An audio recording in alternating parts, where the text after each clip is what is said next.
Thanks for tuning in to the Drive On podcast, where we're focused on giving hope and strength to the entire military community. Whether you're a veteran, active duty, guard, reserve, or a family member, this podcast will share inspirational stories and resources that are useful to you. I'm your host, Scott DeLucio, and now let's get on with the show.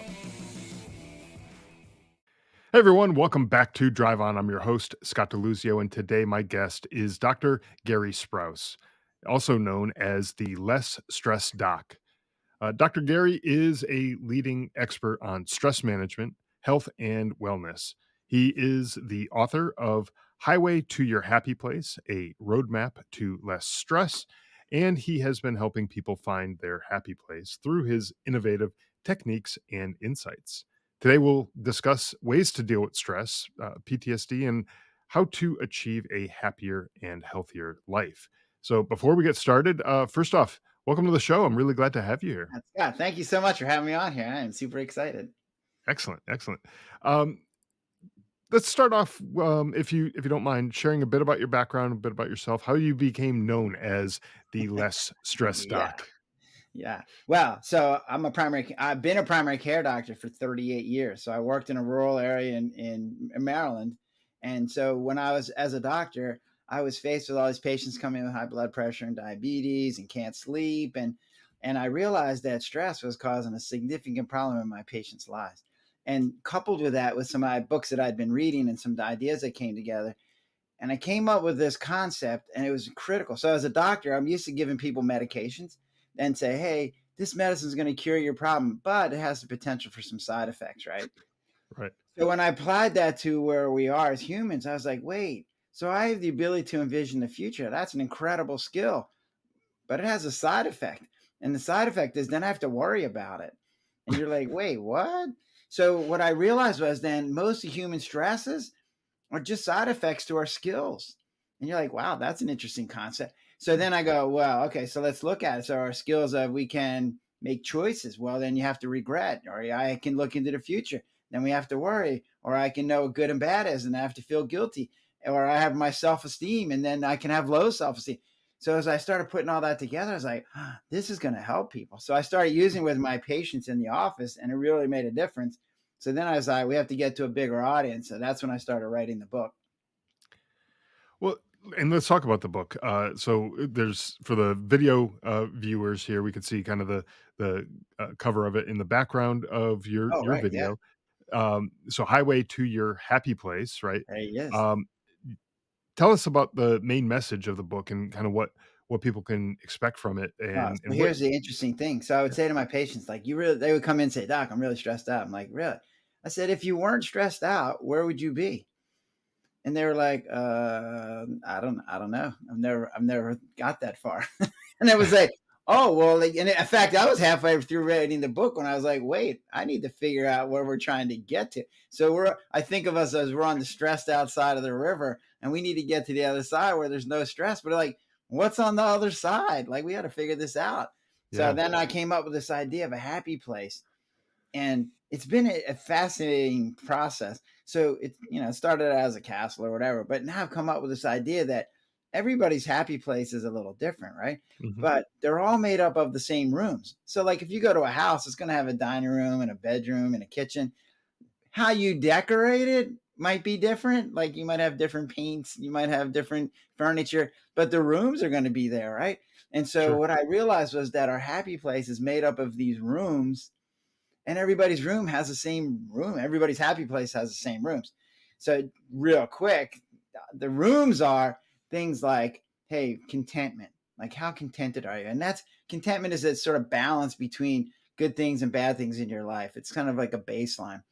And then there's pleasure, and pleasure is made up of things like, hey, excitement and love and fun. And it's like we have these things that happen that are fun or pleasurable or loving, but then they kind of melt back down to the level of where your contentment is. And then my next one is the anticipation. And that's the anticipation of like pleasurable things. So we look to the future and go, oh, ooh, that's going to be nice. So my wife and I are getting ready to go on a trip to the Dominican Republic for a missions trip, right? And we're like, we can look forward to and go, oh, that's going to be awesome. We're going to be helping people. We're going to be making some friends, blah, blah, blah. And it's like, the nice thing about anticipation is you can do that for a long time. We have another trip coming up in December where we go to Australia, and you're like, so we have months to think about that. So I get Yeah. pleasurable sensations for months. And in my dreams, in my anticipation, there's never any problems, right? There's no lost luggage, there's no flight Right. delays. That's right. Yeah, good stuff. So then the next thing is gratitude.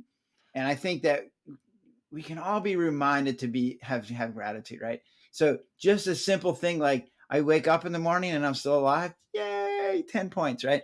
So the more that we realize, like I go back to there's a movie Castaways where the guy gets marooned on an island by himself Right. and he figures out how to find food, he figures out how to find water, he figures out how to find fire, and he is jumping up and down excited, right? For him that's survival. For Yeah. us I go, oh yeah, here's a match.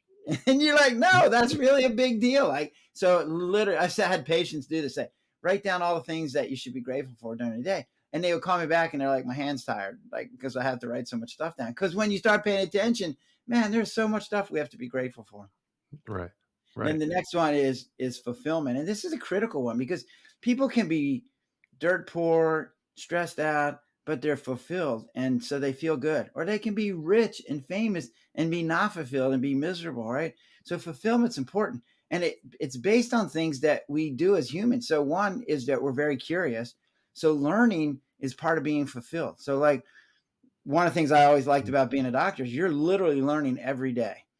The second one is then giving. And we're set up as an organism to try to keep our tribe safe, right? And so giving is just a normal reaction. And it's been made into this pleasurable thing because as humans, we're a group organism. So being in a group is amazing to us, right?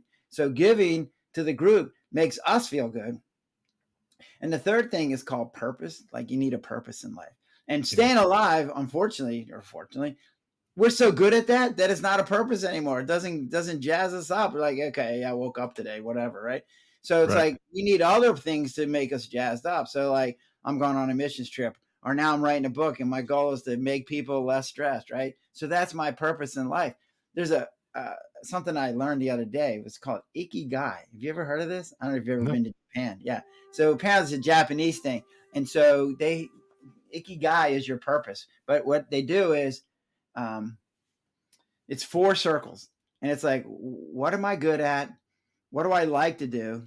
What would help the world? And what can I make money at? And you fill out those four circles. And then where they intersect, that's your ikigai. And I'm like, oh, that's nice. I like that, right? It's simple and straightforward and kind of gives you what you need to know. So what I realized was my working on this book is my ikigai. Yay, I'm right there, right? Sure. Sure. And I think a lot of people don't think of it that way, and they get pulled, like, I really enjoy doing this one thing, but no one's gonna pay me to do it.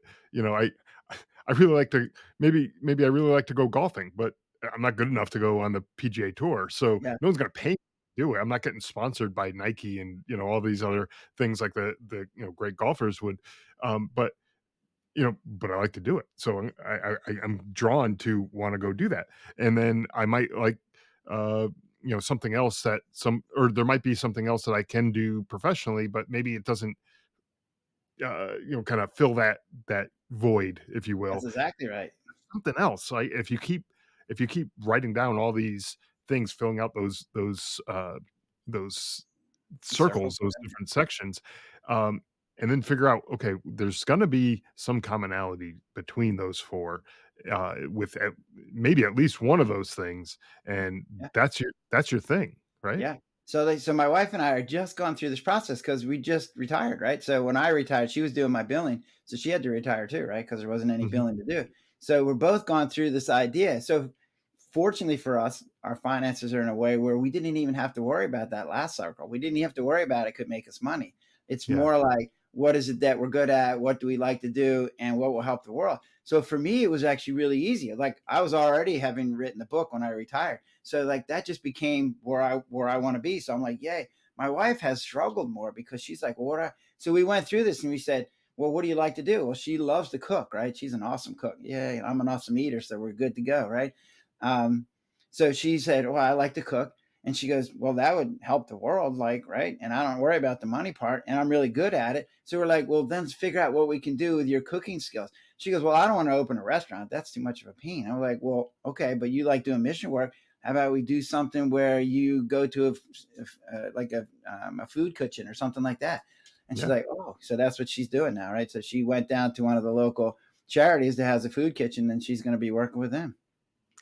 And that's wonderful because you get to do that, you're helping other people, you're fulfilling something within yourself, and it's like everyone benefits from this. Anyone who interacts in that Yep. scenario is gonna benefit, right? Yeah. There you go. That's a good place. So that's what. So fulfillment is a big part of our happy place. And the last piece is something I came up with an acronym called CASH, and it stands for something, right? So it stands for feeling connected because we're a group organism, so we like feeling connected, and then feeling accepted. Like, hey, I'm in this group, and you like me because of me, right? Mhm. And then the next one is having safety.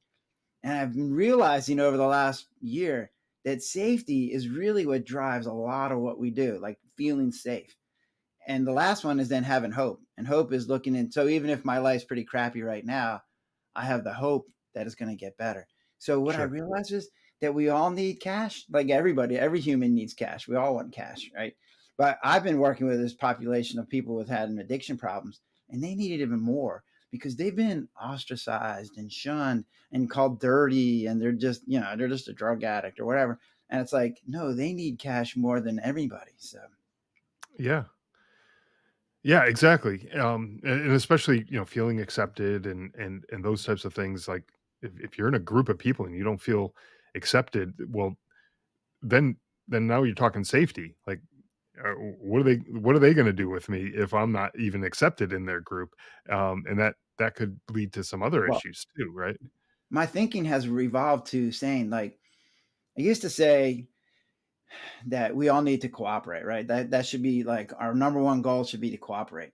And then Yeah, my friend was like, "Yeah, but you can cooperate for bad." I was like, "Well, yeah, that's true, right?" So then it was like, "Okay, so now we need to cooperate for the good of all." But then I'm realizing, like we say things like money's the root of all evil. I'm like, no, that's not true.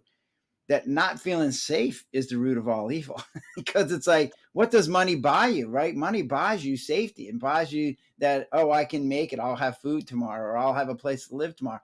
When you don't sure. feel safe and you don't have those feelings, that leads to bad things happening. People get angry, people get fearful, and they pull away, they don't cooperate, they pull back, and it's like, so not feeling safe is a really big deal. Yeah, absolutely. Um, and just stress in general, like, it's a big issue, I think, for a lot of veterans who are the folks who primarily are watching this show. But you're talking about the happy place and all these rooms in that, kind of imaginative house that you were describing. What are some common roadblocks to getting to that happy place, and how Yeah, can well, people overcome them? so I was just writing an article about this, right? So there's really two questions. Like one, where are we trying to get to? So that Yeah, the answer to that was our happy place with the different rooms. But the second one was like, well, what's keeping us from getting there? And I feel like we were meant to be in our happy place. And there's things that keep getting in the way. And I call them roadblocks, right? And that's what these stresses, these side effects to our skills come in. So I look at things like worry and I go, okay, so worry is a side effect of our skill. But when I say to people, tell me what worry is, because I'll people come to me and go, Doc, I worry that I worry too much. And you're like, yeah, well, then you probably do, right? that's a cyclical thing. Yeah, That's not yeah, yeah, that's yeah, not going right. to end. So I go, well, tell me what worry is. And they go, oh. And then what they do is they realize, wait, that's harder to define than I thought. And you're like, Yeah, well, yeah, right. And so they come up with something because they know what it feels like. If they use it in a sentence, people know what they're saying. But when you start saying define it, then it gets weird, right? It gets hard to do. sure. So I came up with this very concrete definition, which is so worry is being able to envision the future, focusing on all the bad things that can happen, and then having a fear reaction right now. And when you make that your definition, then you're like, oh, well, so now what I can do is go, well, let's keep our ability to envision the future, but let's lose the side effects. And that's the key. Because if someone says to you, well, just live for today, you're like, well, that's nice. First off, you can't do that. It's impossible as a human. We spend way too much time in the future, right? And Yeah, second off, that's my greatest skill. Why would I want to give that up? Like I can look into the future and go, oh, the rain is coming, the hurricane's coming. I'm going to batten down my hatches. If I can't look into the future, then I'm no better than my dog who just goes like, she's just laying on the rug. She doesn't even know what's happening, right? Sure, sure. So my Yeah, goal then is to say, hey, here's some things you can do that you can keep having a future and you can plan for the future, but not do it with fear. And that's the critical piece, right? So I have these two tools that I use. One's called realistic optimism, and the other comes from that. It's called a worry organizer. And when you put those together, you can envision the future, focus on the good things, but plan for the bad things, but without yeah. fear. And that's the key. Yeah, and I think planning for the bad things are in my mind anyways, correct me if you have a different viewpoint on this, but you plan for the bad things that are within your control, right? Like there are some bad things that are completely out of your control, and uh, I mean, I guess maybe yeah, I suppose you could plan for them as well, but um, There you go. yeah, you know what, actually, And right? I'm Yeah. talking it out. As I'm talking it out, the light bulb's going on. Yeah. I'm like, "Okay, You yeah, you got can," it. because I was gonna use the example of you, taking that trip to Australia that you mentioned earlier, Mhm. and you said, "Well, that's a great thing to have for the future and a great thing to be thinking about," and right now I'm thinking about it like, I wanna book a trip to Australia too, and, like and so I could have that kinda thing too, but, um then you mentioned something like, well, there could be bad things uh, like losing your luggage. Okay, well, what do you do in that case? Which funny you mentioned that. This actually happened on a business trip to my father going to Australia. Luggage Really? got lost for I think it was like a week or 2 week trip. All his clothes were lost. He Mm. just had the clothes on his back. Oh, So his contingency was he went to the closest department store and he grabbed a suitcase off the shelf, and he went to the people who were working there. It was, like, near closing time. They're just kinda standing around. He goes, "These are my sizes. I need 2 weeks worth of clothes. Have at it. Go find it for me yeah. and bring it here and fill up the suitcase." And There that you was go. pretty much what he had to do. That was a contingency plan, but There you go. it's like it was kind of out of his control. Once when you let go of the suitcase, it's out of your control. You can't worry about where is it the whole flight, you're gonna Well, drive you yourself. can worry about it. That's the You can, problem. right, That's exactly the problem, right? you shouldn't worry about it. I guess maybe it's a different way because what good is Whatever. it But gonna this do? what people do. It's actually a natural instinct. Every Sure. organism in the earth is designed to keep their environment safe. Yeah. The problem that humans get into is our environment includes the future. So we're trying to keep our future safe. And how do you do that? Well, you look for all the bad things that can happen. But when you Right. see a bad thing like, oh no, what if I lose my luggage? Then you have a fear reaction like right now. And you can have that fear reaction for weeks and months and whatever. And we're just talking one end thing, right? It's like Yeah. people can go, oh, what if that happens? It's like they can go on and on and on forever because there's nothing to make it stop because it's just an idea in your head. Right. Right. And yeah, it is. It's just it's an idea in your head, and I guess you have to learn how to just put that in a bucket of things that are kinda out of my control Well, and so stop one worrying so about here's what one there's a book that I'd read called The Worry Trick, and that's the title should have been called The What If book. But so what happens is people do what ifs. They go, what if this? What if that? What if this? And then they have these giant fear reactions. And his point is your your brain's always gone is always thinking. It's always there's always concepts and ideas floating around in your brain. And so what he wants you to do is learn how to surf. So he wants you to be on a surfboard and you're just kind of floating above the ideas. And so if a bad idea comes up, you're like, yeah, it's just a bad idea and it'll just go away. Because what people do is they're floating around, a good idea pops up, I'm like, whatever. And then there's a bad idea. Right. yeah, And they start freaking out. He's like, no, they're all ideas. They're just going to float in and out, and you just have to float with them. But my worry organizer helps you do that because when we're working in our brain, it just keeps going on and on and on. There's nothing to make it stop. But when you write it down, then it's done. And you only have to do it once. Because that's what they'll wake up at 2 in the morning and go, oh, I forgot I have to worry about this. This could happen. This could happen. What if my son did this? What if the dog did that? Right. So by writing it down, then I organize it in 5 columns. So the first column is like, what is it I'm worried about? So like I use a plane. That's an easy one, right? You go, hey, I'm sure. worried about flying on a plane. And then the second column is, well, why are you worried about it? What's so big deal about flying on a plane? And you're like, oh, well, it could crash. Oh, yeah. Or they could lose my luggage or whatever, right? So Sure. then the third column is how likely is it to happen and how bad is it if it does happen? So if they lose your luggage, you're like, well, that doesn't happen that often. And how bad would it? It's not that bad. I'll just go to the store and buy some more clothes, right? Right. But if you had like the plane crashes, well, that happens even less likely. But when it does happen, then you're dead, right? So it's not Right. a good thing, right? So then the fourth column is, well, what can I do to make it not happen? So I can make sure I'm flying a reputable airline. I can make sure there's no ice on the wings. I can make sure the pilot's not drunk, right? There's a list of things that I can do. And Right. then that last column is that contingency plan. Like, okay, what happens if the plane crashes? And you're right. I don't have any control over whether it crashes or not. Like I'm just a passenger. I'm just hanging out. But I can make some plans in case. So if the plane crashes and I die, well, what's going to happen? Well, now I can make some contingency. I'm going to make sure I have a will done. I can make sure Mhm. that my sisters agreed to take care of the kids. I can, right? There's all these, I can make sure that my bills are paid off, right? Whatever. Sure. So now I can make contingencies for those bad things that could happen that I can't fix. But by doing that, what I find is the more prepared you are, the less fear there is. Right. And when it's written down, you can show it to other people. So I had a lady who was worried about getting breast cancer, and it turned out her sister and mother had both had breast cancer. So in her mind, she had a 100% chance of getting breast cancer and a 100% chance she was going to die. So when she showed it to me, the expert in the field, I was like, no, your chance of getting breast cancer are 15% with a family history, and your chances of survival are 85%. And it changed her life. Yeah. Yeah, so just even just looking at those numbers, it can kinda change your whole perspective on it, Absolutely.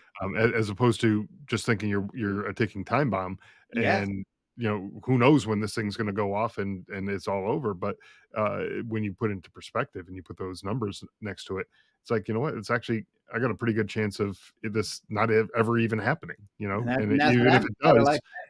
I'm pretty safe too, right? Yep. Hmm. Um Now, as you were talking, kinda, funny story came into my head where, there was a bomb squad, guy who works on, defusing bombs and that Hmm. type of thing, and someone asked him, "How can you be so calm and cool, collected as you're working on defusing a bomb, which could literally blow up in your face? Yeah. And, how can you do that?" He goes, "Well, either I do my job and I'm right and everything's good, or I'm not, and it's not my problem anymore."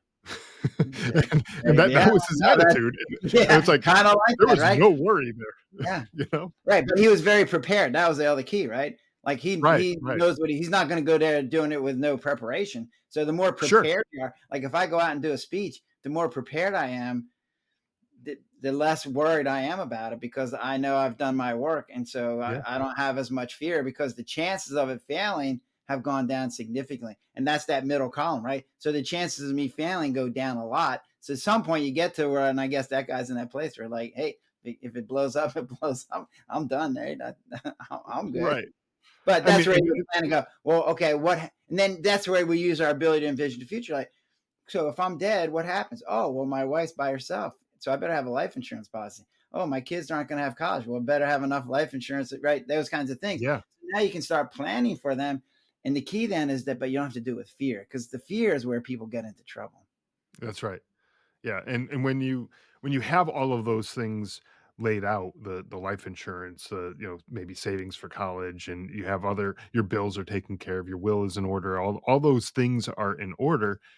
It's like, okay, no, I don't want the bomb to go off in my face, Yeah. obviously, but if it does, everything's taken care of, Yep. and things will, the people that I love and the people that are, in my life are gonna be taken care of, and, they're not gonna be struggling to get by. Obviously, there'll be some sadness and grief and all that kinda stuff, but, which we don't want, but, it's gonna happen eventually. We all have a expiration date attached to us at some point, right? And so, when your time comes, it comes, and when you have all of that stuff in order, you don't have to worry about when it comes or how it happens or any of that kind of stuff. It's going to happen, whether it's a plane crash or a bomb going off in your face or an illness or any number of other things. It's like, Well, why so why worry about it? you know? yeah. So because this is the side effect, right? We're trying to keep our environment safe, and our environment is the future, but the future can go on forever. So I was telling, I'm Yeah. reading this book, and there's an alien nation coming to take us over in 450 years. Well, the people that are living there and their grandkids and their great grandkids are not going to care. They're going to just live their life. But knowing that was freaking people out in the book, Yeah. right? You're Yeah. like, God, yeah, right. Because I've had patients come to me and say, Doc, the sun's going to blow up in 4 billion years. So what's the difference? And you're like, that's 4 billion years from now. Come on, man. Seriously. Right. But that's because our ability to envision the future doesn't stop. It just keeps on going. Right. Right. It's a linear thing that just keeps Uh-huh. going, Right. and, But the fear I guess reaction happens right now. So there's a book I read yeah. called Why Zebras Don't Get Ulcers, which is a great title, right? So here's the difference between zebras and humans. So a zebra's eating grass, and one of the herd smells or hears a lion, and they go, lion, and they all start galloping away, right? They don't sit around and go, was that a lion or a tiger? I don't know. They're just running, right? They But don't once care. they can't smell or hear the lion anymore, then they just go back to eating grass because they can't Right. go, right? For humans, we go, oh my God, was that a lion? Was that a, I don't know. Was it a bear? I don't know. And we start running away, but then we stop and we can't see the lion and we're like, oh, wait, could that lion be around the corner? What happens if he comes back next week? What if my back was hurting and I couldn't run away? Ah, right. And so there's nothing to make that stop. Zebras stop because they can't smell the lion anymore. We can think a lion and just keep going on and on and on and on about it. And Yeah. that fear reaction, you can drive your car at 100 miles an hour, but after a while, it starts breaking down, and your Yeah. body's the same way. You can have a fear reaction all day for a while, but then it starts breaking down. Right. Right. And with the humans in that zebra example, the humans start building a wall so that the lion can't get in, and Right? we They start do things to prevent, right? But creating that safety, right? And we we strive for that, whereas the zebras are content with just being out of smelling range, I guess, of yeah, of the lion or whatever exactly. the threat Yeah, is, that's it. you So know? here, so this is we've been using this word safety, right?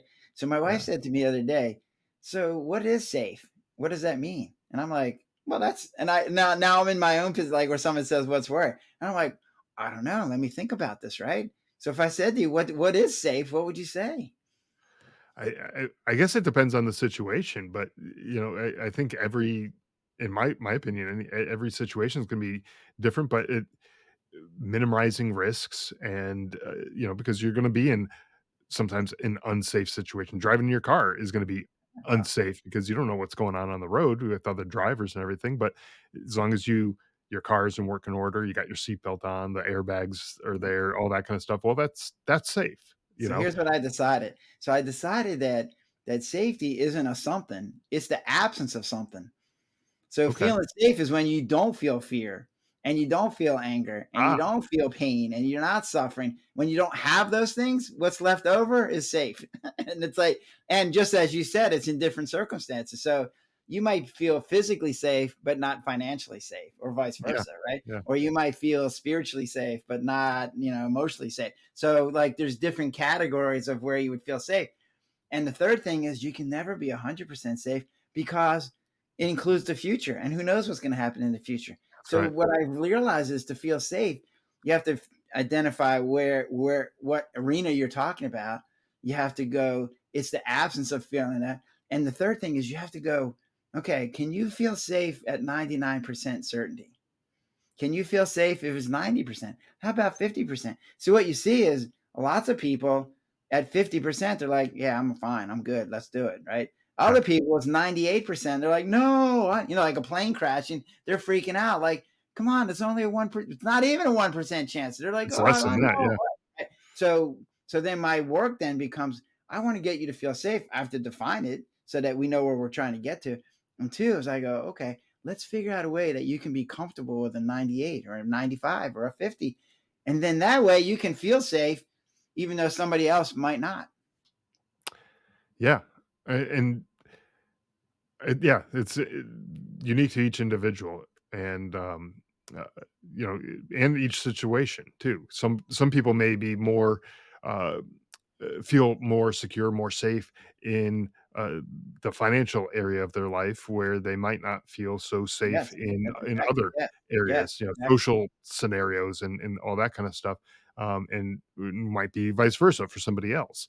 And so I guess all of this is very individualized where each person has to figure out what their own tolerance is for safety and Yes, uh, maybe even work on building that up. Kind of almost like if you had low self-esteem, you want to build that up and gain confidence, right? But build up your tolerance for the safety, not to the point where you're reckless. Obviously, you don't want to, just be driving a 150 miles an hour down the highway with no seatbelt on and your head sticking out the window like that. That's stupid, and you don't want to do that unnecessarily. But um you know figuring out how you like if you have that anxiety um over worrying about just getting in the car, for example, just because we're using that, um figure out how do you get into the car and go on the road and drive, and or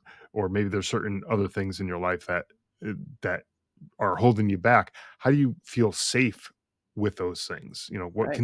An contingencies can interesting you put in question, right? place? Yeah. Right? Yeah, it is. And again, everyone's going to be different. But I know a lot of people dealing with like PTSD are dealing with stuff, and I think, and I'm not a doctor, so I don't know for sure, but I think safety does play a big role in Uh, that. I was Um, just going to bring that point up. Like, so I yeah, just finished reading this book, The Body Keeps Score, which is a great book, and it's right. about trauma. And what I was going to say is, if you've been in an event where there was this trauma that was involved in it, that gets input into your brain in a certain way. And so then when you get back to a place that's theoretically safer, that event's still in your head, and it makes you feel like you're not safe, even when you theoretically are. And Yeah. that makes people go crazy, and we then label it PTSD or whatever we call it. But what I got out of that book, the key thing when I got out of it, and this will help all your patients that have PTSD if they haven't heard this already, is that our brain keeps memories in two ways. So the first way is like we tell a story, like, yeah, I saw Scott and we did his podcast and then we were done, right? And there's words to it, and there's a storyline, and there's coherence, there's a beginning, a middle, and end.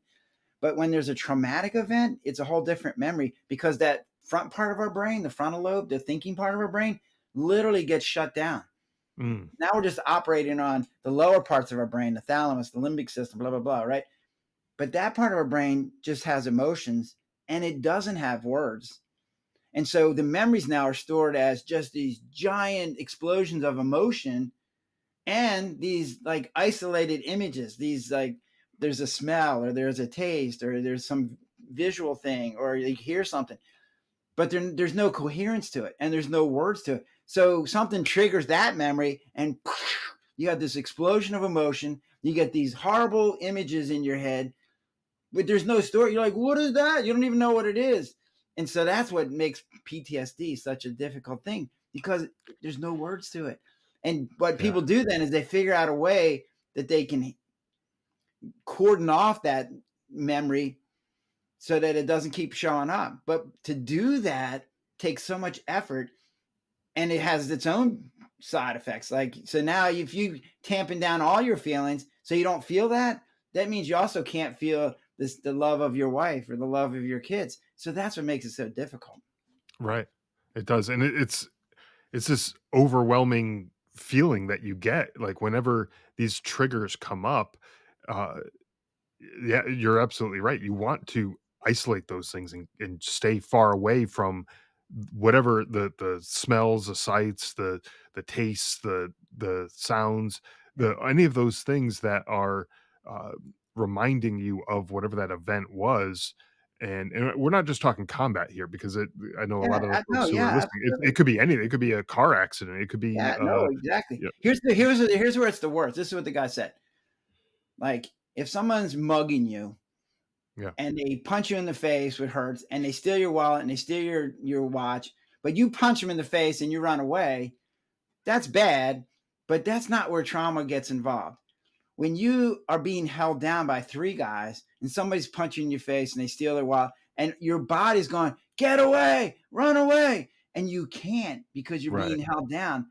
That because then the body's just going more and more, like, come on, run away. And you're like, again, I can't. And it's like that's when people get into trouble. You're in a situation that you can't get out of, and your body just keeps ramping up the fear reaction to try and get you away, and it has anywhere to go. And you have Mhm. no control of a situation. That's when the trauma gets the worst. Yeah. Um, eh, I'm just thinking as you're talking, I'm thinking about, like if you're in a fist fight like that, the first example that you described, yeah, even if you lose that fist fight, even if you lose your wallet or a Yeah. watch or something like that, um, unless you're beaten to within an inch of your life, like I don't know, I've been in a fist fight before, like uh, it I barely remember it. Like Yeah. it's not like a thing that triggers bad memories or anything like that for me. I mean, I'm not saying it doesn't for anybody, but I can see where you're coming from. Versus if you're I don't know if you're being restrained somehow, like Mhm. that's exceptionally traumatic. Yeah. Even though the end result might be exactly the same, you got punched in the face, you got your wallet stolen from you, but you're being restrained on top of it. That sounds like way worse, Yes. for whatever reason. And you know, yeah, I could see how that would come back if even something like putting on a tight fitting shirt or something like that might trigger something in somebody where they're like, I can't wear that. Like I gotta wear something loose because otherwise That forget may about be. it.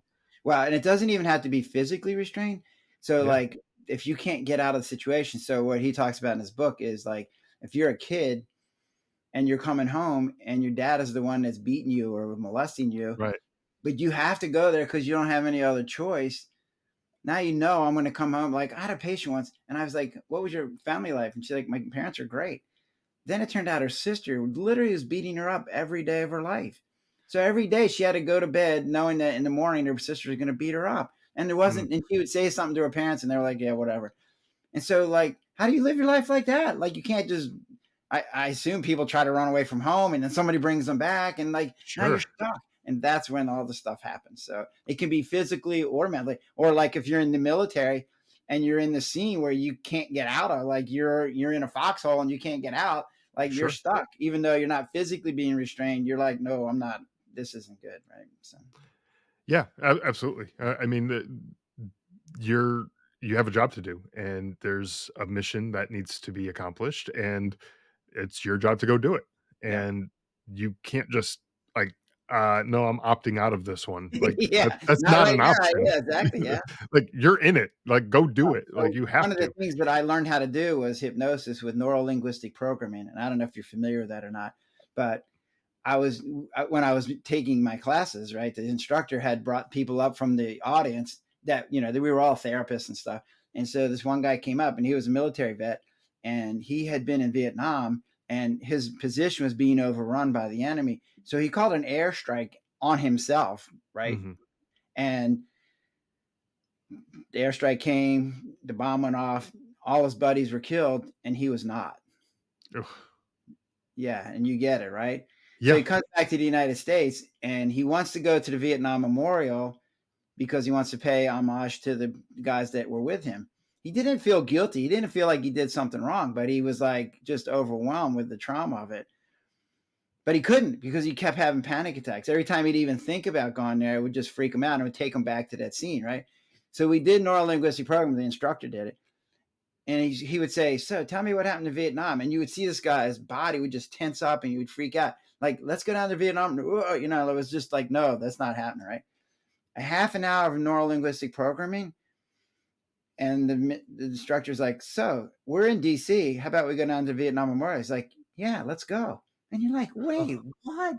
And but what it did was what neurolinguistic programming does is it gives some coherence and some reframing and some words to that immensely emotional fragmented memory. It now puts it together in a way that you can now handle it.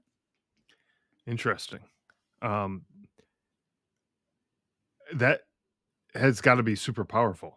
Thinking It's about someone like amazing, that. right? Yeah. Yeah. Um, and it's almost like, why is this not done more often? Like, Well, so a couple things. There's a couple different techniques that are very similar to NLP. So there's a thing called EMDR, which I think people more have heard of more. And Sure. then there's another one. I just read this article about a guy who was working with military people, and he had made up this technique. As I'm reading, I'm like, well, that's NLP.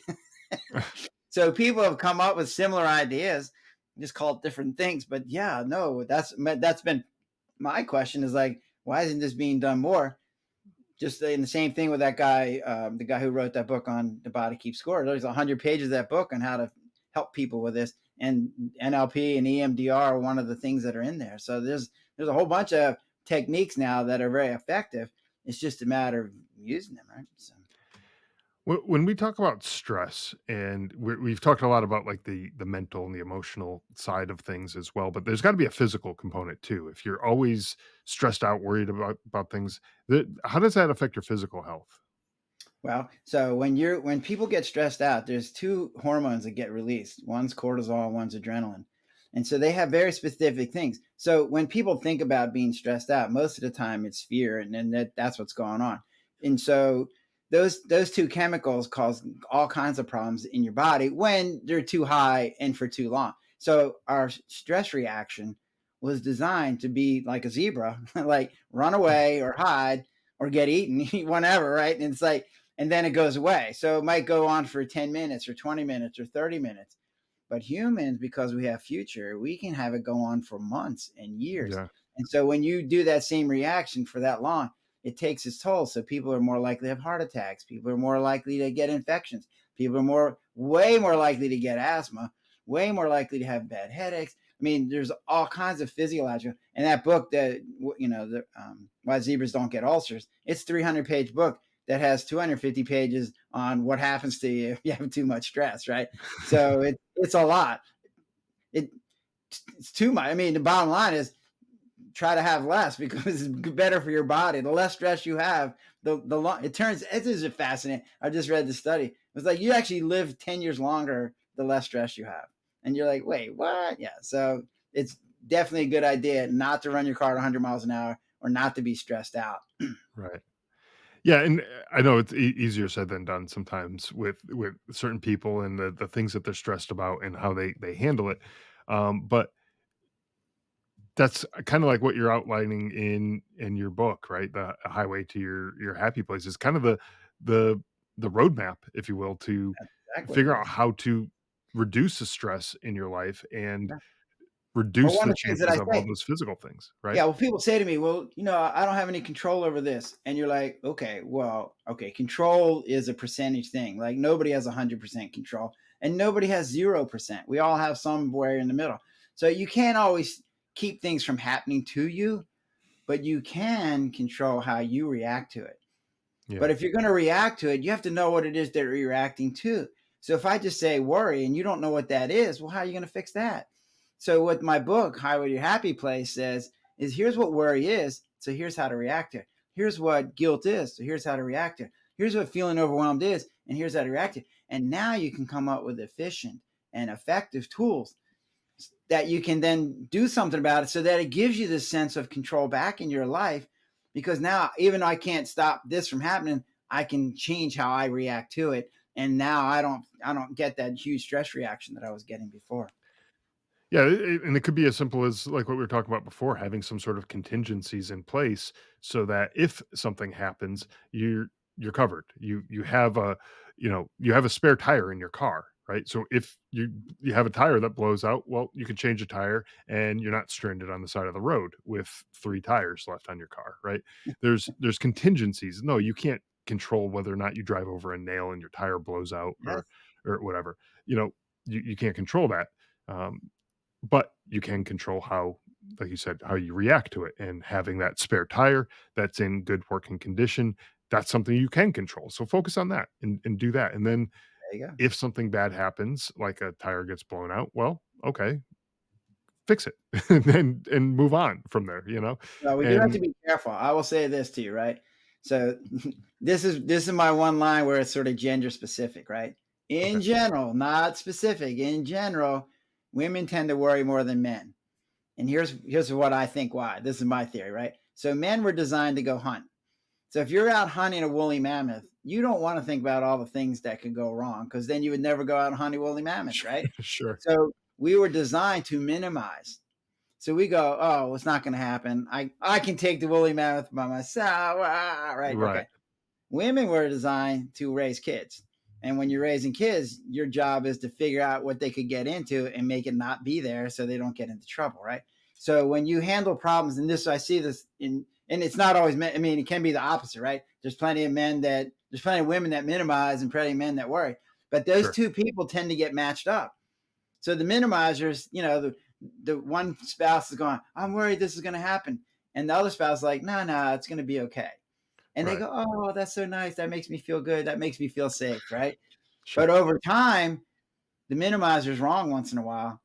And so then the warrior goes, well, that's what you said last time and it happened and now we're stuck and rah, rah, rah. So I'm not listening to you this time. So now as the minimizer says, no, it's going to be okay. You're like, no, what, like, why am I spending all the energy worrying here trying to fix this problem? And you're sitting there in la la land, it's like, so then it ends up being a fight. And so Yeah. that's, so when I start talking about worry organizers, that's why that column becomes important. So instead of fighting, you go, well, what's the chance of this happening? So the minimizer say, well, it's a 5% chance.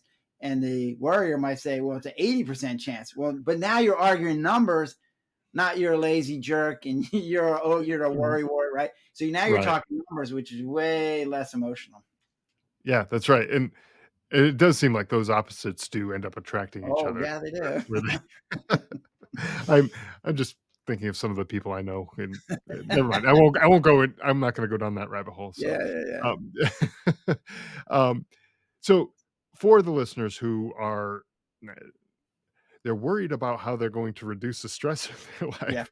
Um, where can they go to find out more information about, kinda what you do, your book, and Yeah. the kind of So the any book is The resources? Highway to Your Happy Place, A Roadmap to Less Stress, and it's in Barnes& and Noble, it's in Amazon. It's just getting ready to come out in an audiobook, so yay. Excellent. I have an online course that's just getting ready to come out in the next 2 weeks, but they can find that on the website. It's called thelessstressdoc.com.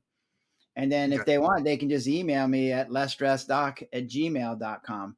And I'd be glad to talk to people because what I find is the problem with books are awesome, right? Like I don't know if you know who Tony Robbins is, but Mhm. one of the things he says is somebody just spent 20 years gathering the information to write that book. And I just spent a week reading it. And like, so I just got 20 years of education in 1 week, right? And you're like, yeah. So, but the problem with the book is that it's generic.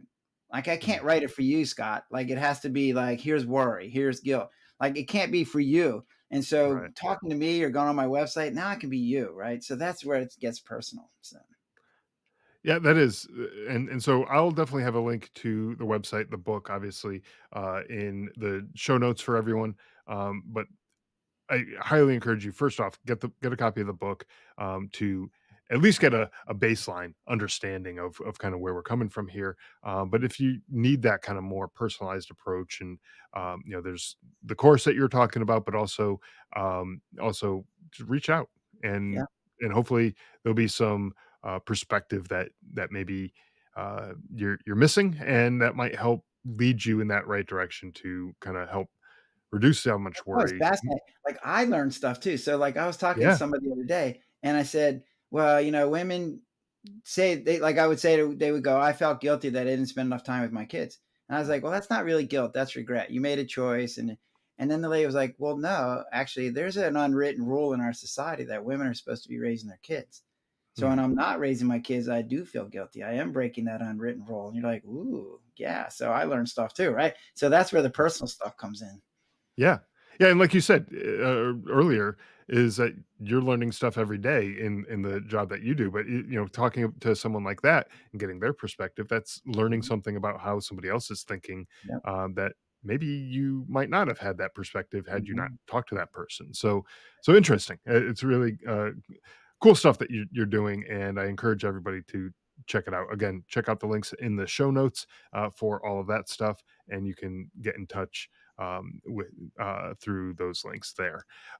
Before we wrap up the episode, sometimes the topics that we talk about, a little bit heavy topics as far as the content goes, and might need to lighten it up a little bit, lighten up the mood. And so I like to add a little bit of humor at the end of each episode, sometimes just telling a quick joke, hopefully to get people to laugh at the joke and not so much at me for telling such a bad joke, but I'll take it either way as long as someone's laughing. Um, but I thought this one might be appropriate for this episode, kind of thinking about the future and worry and kind of thing like that. But how is apathy different from indifference? I don't know. Tell me. Who cares? There you go. Now I get to tell a story, and Okay, go for it. this is on myself, right? So when I was in high school and college, I wrestled, but now, and when I first got into practice, I went down and I certified the wrestling team for their weight classes. But I haven't wrestled in 20 or 30 years. But now I'm retired, and I'm like, ooh, I can go back and wrestle, right? So I call the coach up and say, can I come down? He's like, yeah, come on down. And I was like, do you know how old you are? I was like, I don't care. I'm all right, right? So I go down there and I'm wrestling, and it's hurting my ears, right? So I come home and I'm like, okay, I gotta fix this. So I get online and I buy headgear. And then while I'm there, they go, well, since you buy headgear, you want some knee pads? You're like, yeah. And they're like, well, how about some sweats? How about a sweatshirt? I'm like, yeah. And they go, how about a singlet? I'm like, oh, yeah, singlet, right? And it can't be just like a monochromatic yellow or green. No, this has a big, giant American eagle across the chest and USA down the left. And I'm like, yeah, this is me, right? So I get this package in the mail, and my wife and I had just been on a diet, so we lost like 30 pounds, right? So I go to put this thing on, and they're stretchy.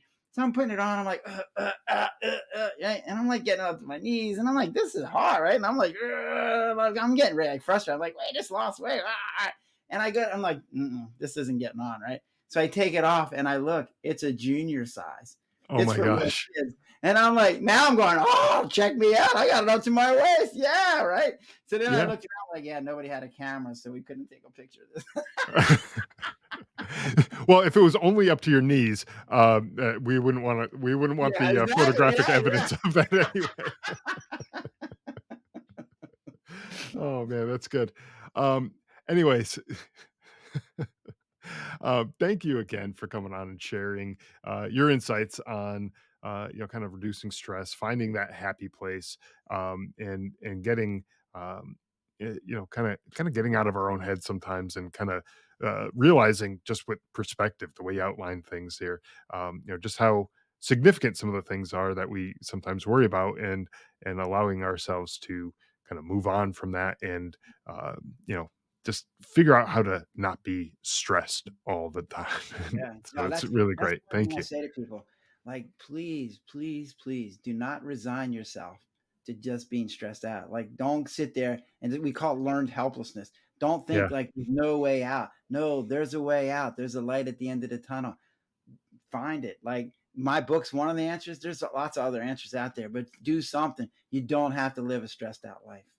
exactly. And I say this about everything that I all the resources that I bring on the show, and all the resources that I haven't yet brought on the show. If you've tried something for whatever it is that's going on in your life, if you tried something and it's not working for you for whatever reason, okay, cool. You tried one thing, you learned a little bit. You know that thing doesn't work. Go try something else, Mm. and so go check out the book again.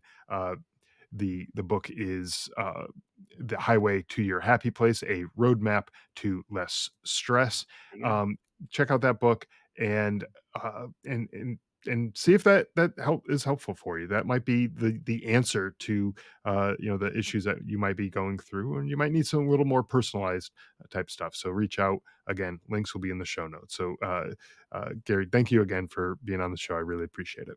Thank you for having me. This has been great. I had a good time. I hope your audience got something out of this. Oh, I'm sure they have. This has been great. Thank you. Thanks for listening to the Drive On podcast. If you want to support the show, please check out Scott's book, Surviving Son, on Amazon. All of the sales from that book go directly back into this podcast and work to help veterans in need. You can also follow the Drive On podcast on Instagram, Facebook, Twitter, LinkedIn, YouTube, and wherever you listen to podcasts.